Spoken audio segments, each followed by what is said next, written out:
we are going to play every game to win. Yeah. No, we're not going to Australia to play for a draw. Yeah. We want to win.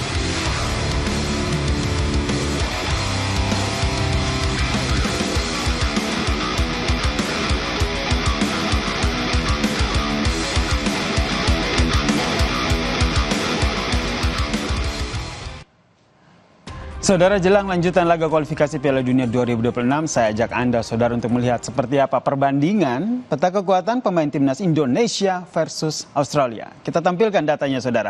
Yang pertama adalah soal kiper nih. Nah, kalau kita lihat kiper andalan dari timnas Indonesia tentu saja Martin Paes. Ini yang sudah menjadi perbincangan publik saat pertandingan antara Australia dan juga Indonesia sebelumnya. Namun yang kini, Martin Paes memang kini bermain di FC Dallas. Namun persaingan untuk posisi penjaga gawang di timnas Indonesia ini juga akan semakin ketat. Karena apa? Karena menyusulnya bergabung pemain yang baru saja dinaturalisasi, ya saudara, yaitu ada Emil Eduardo, dan juga saat ini ada yang memperkuat klub Liga Serie B Italia, saudara, yaitu Palermo. Ada pula penjaga gawang timnas asal Persebaya Surabaya, yaitu Hernando Ari, dan juga kiper dari Borneo FC, yaitu Nadeo Argawinata. Nah, itu yang dari timnas Indonesia. Kita lihat bagaimana penjaga gawang Australia, saudara. Saat ini antara lain ada Matt Ryan yang memperkuat Excellence, dan juga ada Paul Izzo asal klub Rangers FC, dan juga ada Thomas Glover, saudara. Ini dia yang saat ini memperkuat klub Middlesbrough FC, saudara. Nah, itu tadi untuk perbandingan kipernya. Nah, berikut ini adalah line up lini depan timnas Indonesia. Tentu saja ada nama yang baru saja masuk, yaitu Ole Romeni yang baru saja masuk di jajaran pemain timnas Indonesia yang baru saja dinaturalisasi, saudara. Ole Romeni ini kini membela Oxford United, saudara, dan sudah tampil di 5 pertandingan bersama dengan klubnya. Bahkan dalam laga kontra West Bromwich, Ole tampil sebagai starter. Tidak hanya Ole Romeni, kalau kita lihat di line up-nya sini ada Rafael Struijk yang kini membela Brisbane Roar sejak tahun 2024.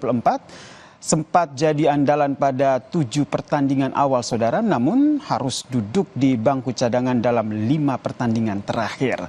Sementara itu, timnas juga harus mewaspadai striker utama dari Australia, saudara. Kalau kita lihat di sini ada Kusini Yengi yang saat ini bermain di Portsmouth FC. Yengi ini telah mencetak 6 gol, saudara, dari penampilannya untuk Australia di kualifikasi Piala Dunia 2026. Ada pula nama lain dari pemain senior, yaitu Adam Taggart. Nah, ini Adam Taggart ini bermain di Perth Glory FC. Itu tadi lini penyerang. Kalau kita lihat sekarang ke duel 2 kapten juga menarik untuk dilihat. Ada pada laga Indonesia kontra Australia pada 20 Maret mendatang. Ini bek timnas Indonesia, J.I. Jess, tidak hanya dipercaya sebagai kapten timnas, saudara, tapi bahkan ia juga jadi kapten utama Venezia Serie A Italia pada musim ini. Nah, sementara itu, kapten yang juga kiper timnas Australia, Matt Ryan, juga jadi bagian utama dari The Socceroos saat bermain di Piala Dunia 2022 lalu dan menjadi starter dalam debutnya di Excellence, Prancis. Itu tadi, saudara, sejumlah line up perbandingan antara tim penyerang, kemudian back, dan juga ada tim penyerangnya juga, saudara. Ini yang nanti akan kita bahas. Tapi sebelumnya, ini kalau kita lihat kualifikasi Piala Dunia 2026 putaran ketiga ini akan berlanjut. Pertemuan antara Indonesia melawan Australia menjadi ujian perdana bagi Patrick Kluivert bersama dengan timnas Indonesia. Welcome to Australia. Tiba di Sydney, timnas Indonesia langsung memulai persiapan jelang laga melawan Australia di Allianz Stadium pada Kamis mendatang. Kluivert dan sejumlah pemain mulai persiapan dengan latihan fisik sebelum menjajal lapangan di Australia.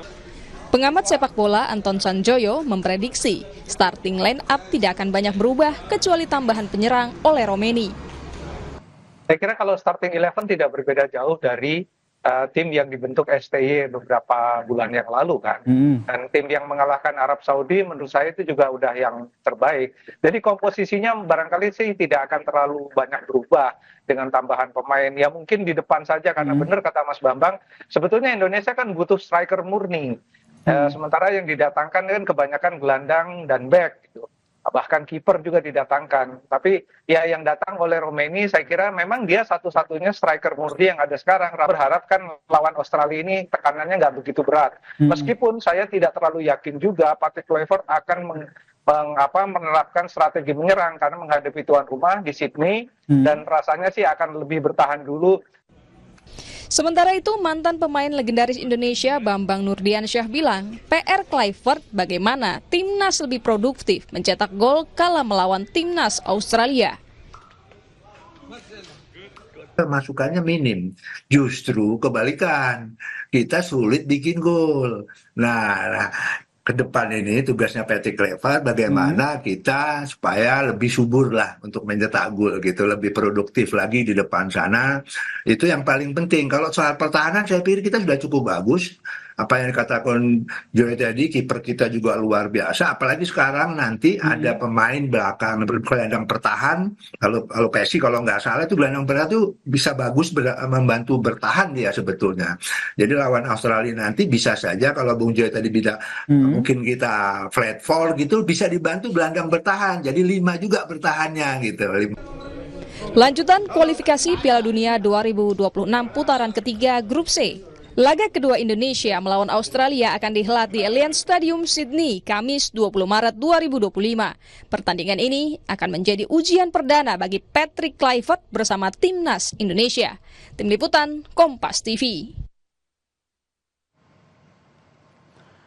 Kita bahas kans Timnas Indonesia bersama dengan Kluivert dalam laga tandang melawan Australia. Sudah bergabung bersama kami di Kompas Petang Saudara, pengamat sepak bola Haris Pardede. Bung Harpa, selamat petang, salam sehat.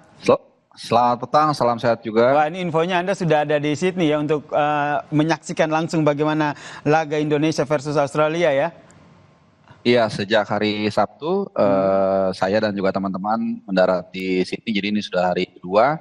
Dan excitementnya semakin luar biasa, itu yang pasti. Nah ini kalau kita lihat kan pemain outboard dari kedua tim ini kan sudah melakukan perjalanan yang cukup panjang begitu menuju Australia. Kalau dari pantauan Anda di sana terkait dengan kesiapan fisik deh, lebih dulu kita bahas ini. Dari kedua tim seperti apa, Mas? Ya sebenarnya kalau kita mau jujur, kesiapan fisik dari Socceroos itu lebih diuntungkan karena mereka kan hanya menjalani mayoritas, enggak semua sih, tapi sebagian dari mereka banyak yang bermain di liga lokal juga, kombinasi dengan beberapa ada yang dari luar negeri, Irfan Jackson salah satunya. Tapi kalau kita mungkin hanya Rafael Struijk ya, saya pikir yang hanya bermain di Australia, artinya hanya travel dari Perth ke Sydney tanggal 15, jadi hari yang sama juga kita mendarat, saya dan teman-teman mendarat di Sydney. Sisanya kan semua berdatangan dari seluruh penjuru dunia. Ya memang sebagian pemain yang memperkuat Liga 1 tadi pagi sekitar pukul 6 pagi waktu Indonesia Barat itu memang mendarat. Tapi kan perjalanan memang nggak terlalu jauh, tapi kan mereka rata-rata bukan backbone dari tim nasional kita. Sementara seperti Martin Paes, Jait Syah dan lain-lain yang menjadi tulang punggung tim nasional kita itu kan perjalanannya saya rasa minimal 20 jaman lebih. Jadi ini yang menjadi tantangan.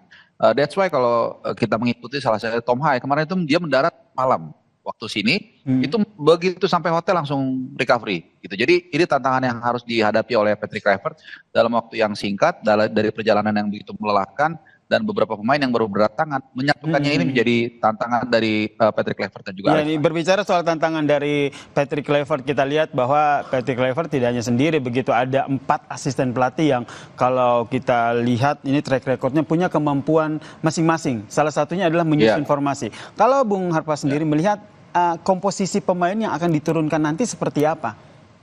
Ya, jadi ada 2 hal yang sejak jauh hari sudah kita analisa, sepenunjukan Patrick Kluivert ya tanggal 12 Januari lalu, soal siapa saja pemain yang akan dipanggil dan strategi komposisi apa yang akan diterapkan oleh Patrick Kluivert. Yang pertama tabakan kita sudah hampir benar lah gitu. Artinya pemain yang dipanggil itu memang nggak akan berbeda jauh dengan apa yang dipanggil di era Sintayong gitu ya. Karena memang basisnya juga tidak mudah karena butuh hanya 2 bulan untuk mengetahui para pemain itu nggak mudah. Hanya mungkin ada 1-2 pemain, salah satunya Septian Bagaskara yang katakanlah di luar radar. Dan juga tambahan 3 pemain, karena 1 pemain oleh Romelu sudah kita ketahui sejak akhir tahun lalu. Nah, kemudian yang kedua, soal gaya bermain. Banyak yang mengatakan, oh kita dari Belanda akan bermain menyerang. Saya rasa kalau prediksi saya enggak. Jadi Anda memprediksi tidak ada langsung strategi menyerang, begitu ya Bung Harpa ya? Saya rasa nggak terlalu vulgar lah. Dan ini pun ini pun juga menjadi rekomendasi ataupun standing point dari beberapa pelaku sepak bola. Salah satunya dari Bjorn Raven. Ini berkali-kali saya katakan, ini ayahnya Jens Raven yang pernah berbincang dengan saya. Dia juga tidak yakin kita akan bermain total football. Tapi mungkin lebih agresif, iya. Kira-kira seperti itu. Oke, kemudian tadi juga sempat saya tampilkan bagaimana head to head pemain yang merumput juga di Liga Eropa. Dari di atas kertas dulu kan kita lihat ya kalau bola bundar jadi apapun bisa terjadi. Namun kalau di atas kertas sendiri Anda membandingkannya seperti apa? Pemain Indonesia dengan pemain Australia. Ya, kalau kita lihat letter luck ya, hanya materi saya pikir 11-12.